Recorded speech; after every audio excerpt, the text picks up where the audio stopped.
He's certainly showing signs that he's losing patience with it, absolutely. And, this kind of emotional outburst is very interesting to me because one of my more unpopular views about Donald Trump is that he is actually quite affected by what he sees as, imagery of war that he sees when he sees sort of children being killed in a conflict. There's confusion over what's happening in negotiations between Hamas, the US, and Israel.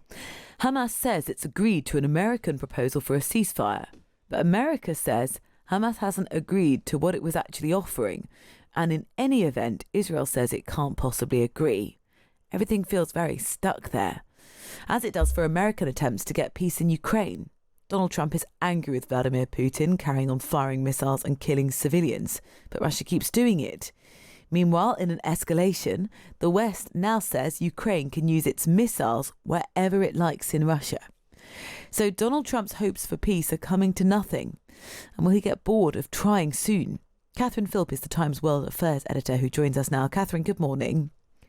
Good morning. Can we start with trying sort of untangling this mess of what's happening with peace talks or potentially a ceasefire in Gaza? What is happening in these negotiations? That's an excellent question. I don't think it's clear at all what's going on in these negotiations, and this is part of the mixed picture that we're faced with. That essentially there isn't enough impetus, political impetus, behind any Israeli decision to stop the fight before they achieve what they say is their military aim.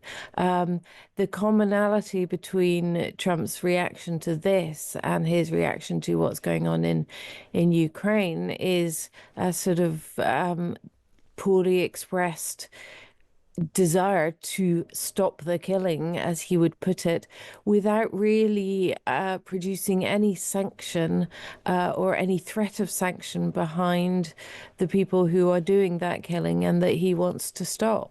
Yeah, and we have this strange situation where Hamas says it's agreed to an American proposal for a ceasefire, but America is confused by that and Israel can't agree. So what happened there?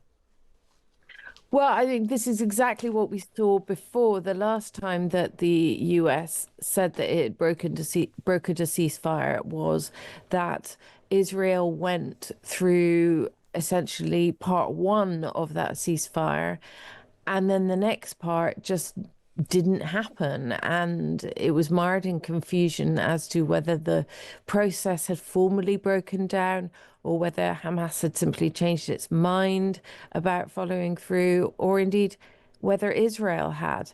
So I think it's indicative of a very overloaded diplomatic plate that Trump has before him. The fact that he's also put this on the shoulders of one man, Steve Witkoff, in order to solve, and that you can't really solve these things just from the White House. You need the buy-in of all of the players in the region in particular, and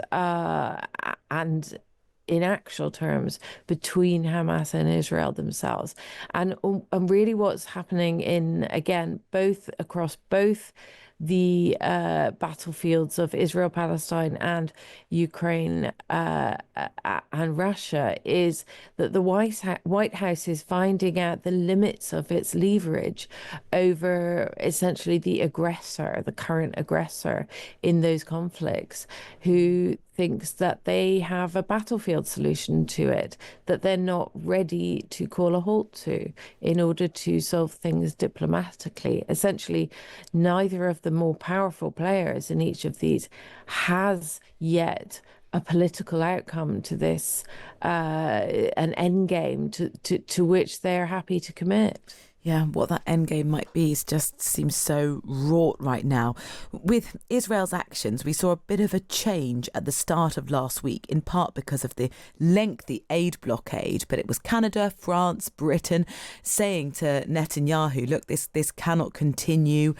We've had sort of trade negotiations suspended, ambassadors summoned, threats of sanctions. Does any of it amount to something material enough which changes Netanyahu's mind? No, I don't think so. I think that really the only relationship that Netanyahu really looks at in terms of influence in this way is the US Israel relationship. And there's nothing to suggest that the White House is ready to withdraw the level of support that would force Israel to change course at all. I mean, Israel has suffered nothing from essentially turning its nose up at the, multi-step peace process that Washington imposed on it way back immediately following Trump's inauguration. So, where there are no consequences and where it is allowed to continue and continues to receive American response despite an intransigence. I mean, we just see periodic bursts of irritation from Donald Trump that Israel is not following his desired path, Yeah. but without consequences, without any comeback from Israel charting its own path in this. There's no reason or indication why it should change. Talk about Donald Trump's sort of mental state, his feelings, his emotion. If we move to Ukraine, we saw far more than irritation actually yesterday. We saw fury from Donald Trump directed towards Putin. Do you think he's lost patience with what's happening in Ukraine and handling conversations, negotiations, phone calls with President Putin? Well, he's certainly showing signs that he's losing patience with it. Absolutely. And, this kind of emotional outburst is very interesting to me because one of my more unpopular views about Donald Trump is that he is actually quite affected by what he sees as, imagery of war that he sees when he sees sort of children being killed in a conflict. He has reacted in the past. I mean, that is why he bombed Syria back in the day when he saw evidence of a chemical attack and children affected. So he tends to sort of lash out in this way when he sees this imagery, and it clearly does bother him. Whether that will translate into action against Russia is a different question. Even in his anger towards Putin, towards the fact that he was continuing to bombard Ukraine, which in essence is a bit of a middle finger up to his own attempts to mediate it. But whether he actually will translate that into the kind of action that he has threatened, which would involve secondary sanctions on countries. What's stopping him doing that?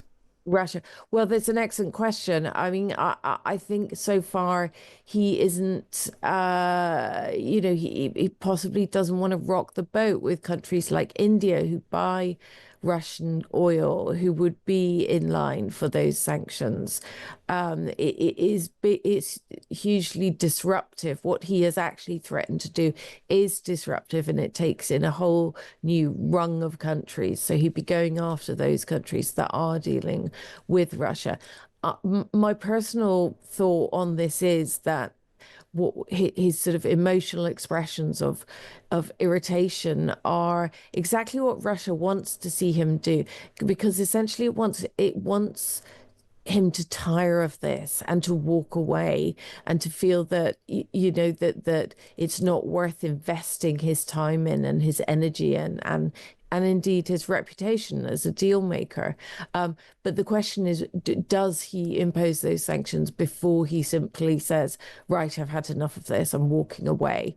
We just haven't seen any indication of that yet. And we also haven't seen any indication that he is prepared to level the playing field more by resupplying Ukraine with weapons, because the weapons that have been going to Ukraine since he took office are still the weapons that were approved by Congress under the Biden administration, and Trump himself has made no more decisions to rearm Ukraine. So none of that has actually happened.